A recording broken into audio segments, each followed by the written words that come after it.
సాయంత్రం 6:30 చతుర్దశ భువనాధీశుడైన స్వర్ణగిరి శ్రీ వెంకటేశ్వర స్వామి వారిని మాడవీధులలో శోభాయమానంగా ఊరేగిస్తూ భక్తుల గోవిందనామ స్మరణలతో భక్తి గీతాలాపనలతో మేళతాళ మృదంగ మంగళ ధ్వనుల మధ్య శ్రీ స్వామి వారికి తిరువీధి ఉత్సవ సేవను వైభవంగా నిర్వహించారు.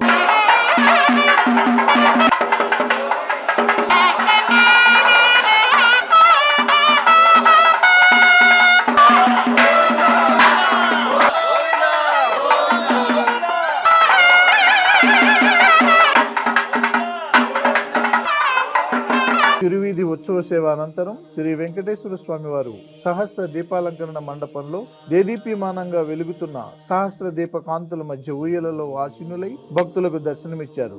అర్చక స్వాములు వేద మంత్రోచ్చారణలతో శ్రీ స్వామి వారిని అర్చించి కర్పూర మంగళహారతులు సమర్పించారు. ఓం వామనాయ నమః, ఓం శ్రీధరాయ నమః, ఓం హృషికేశాయ నమః, ఓం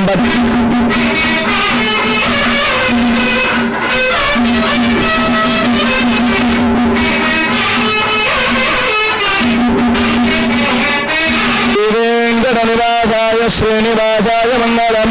అస్తు శ్రీస్తనవస్తో దేవాసనావాసిదోరసో శ్రీహస్తగిరినాథాయ దేవరాజాయ మంగళం. కమలాభుజవస్తో రే కర్దమాంగితవక్షసో యాదవాస నివాసాయ